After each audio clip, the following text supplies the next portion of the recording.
بسم اللہ الرحمن الرحیم۔ السلام علیکم دوستو، قرآن و حدیث کے اصول اور قوانین ہیں۔ محدثین اور فقہا نے محنتیں کی ہیں اور قوانین اور اصول بیان کی ہیں، لیکن مرزا جہلم کا چھوکرا اس کے اپنے قانون ہیں۔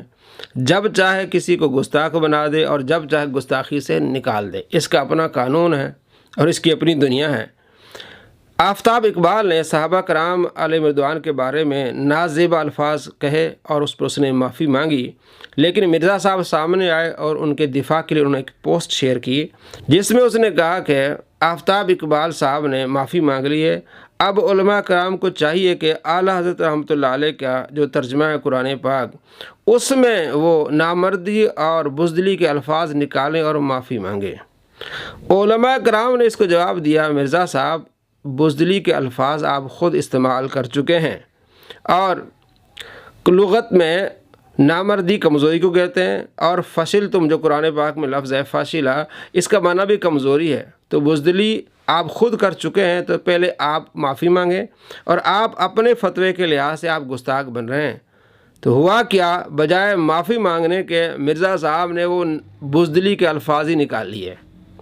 اب دوبارہ پوسٹ کیا شیئر کی جناب، نامردی کے الفاظ سے معافی مانگیں۔ مرزا آپ کے ابے کا قانون ہے، یہ دین آپ کے ابے کا ہے۔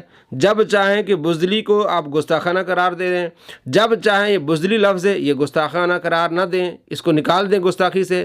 پہلے آپ کے مطابق جو لفظ بزدلی ہے وہ گستاخی تھا، معافی مانگنی چاہیے تھی، لیکن جب آپ کو بتایا گیا کہ یہ لفظ آپ خود استعمال کر چکے ہیں، آپ نے قرآن پاک کا ترجمہ کرتے ہوئے فصل تک مانا بزدلی کیا ہے۔ دوستو آپ خود دیکھیں اور سنیں۔ اذ ہمت طائفتان منکم ان تفشلا، جبکہ ارادہ کیا تم میں سے دو جماعتوں نے کہ وہ بزدلی دکھائیں، حتی یہاں تک کہ اذا فشلتم وتنازعتم فی الامر، تم نے بزدلی دکھائی۔ اس نے یہ ترجمہ کیا ہے بزدلی کا صحابہ کرام علیہ رضوان کے بارے میں۔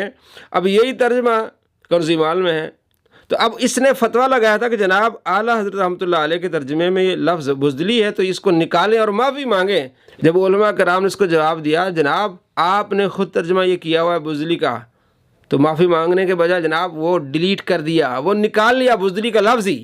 یعنی اس کے ابے کا قانون ہے، دین اس کے ابے کا ہے، جب چاہے بزدلی کو یہ گستاخی میں شامل کر دے اور جب چاہے اس کو گستاخی سے نکال دے۔ اب اس کے نزدیک گستاخی نہیں ہے بزدلی۔ 4 دن پہلے جب اس کو پتہ نہیں تھا، اس کو پکڑا نہیں گیا تھا، کیونکہ یہ مرزا قادیانی کی نسل سے ہے، مرزا قادیانی بھی اس طرح بھول جاتا تھا۔ ایک جیب میں گڑ رکھتا تھا اور ایک جیب میں وہ مٹی کا ڈیلا رکھتا تھا، پیشاب کے بعد وہ استعمال کرتا تھا۔ تو بعض اوقات یہ ادلی بدلی ہو جاتے تھے، گڑ نیچے چلا جاتا تھا اور ڈھیلا منہ میں ڈال دیتا تھا۔ تو مرزا کی نسل سے یہ مرزا بھی اس طرح ہی ہے۔ اس نے خود یہ ترجمہ کیا، جب یہ پکڑا گیا کہ جناب تم خود گستاخ بن رہے ہو، تم نے خود یہ بزدلی والا لفظ استعمال کیا ہے، تو بجائے معافی مانگنے کے، بجائے رجوع کرنے کے، وہ ڈیلیٹ کر لیا اور بزدلی نکال کے پوسٹ دوبارہ شیئر کر دی اپنے چیلوں کو۔ دوستو ہوش کے ناخن لیں، یہ اس کے ابے کا دین ہے، جب چاہے کسی کو گستاخ بنا دے، جب چاہے گستاخی سے نکال لے۔ تو ایسے جاہلوں کے پیچھے جانے والے اپنی آخرت کی فکر کریں۔ ایسے جاہلوں کے پیچھے جاؤ گے تو آپ گستاخ بن جاؤ گے۔ اللہ کے رسول کے، صحابہ کے اور اللہ کے ولیوں کے ہمیں اپنی آخرت کی فکر کرنی ہے، نہ کہ ان جاہلوں کے پیچھے جا کے اپنی آخرت برباد کرنی ہے۔ السلام علیکم ورحمۃ اللہ وبرکاتہ۔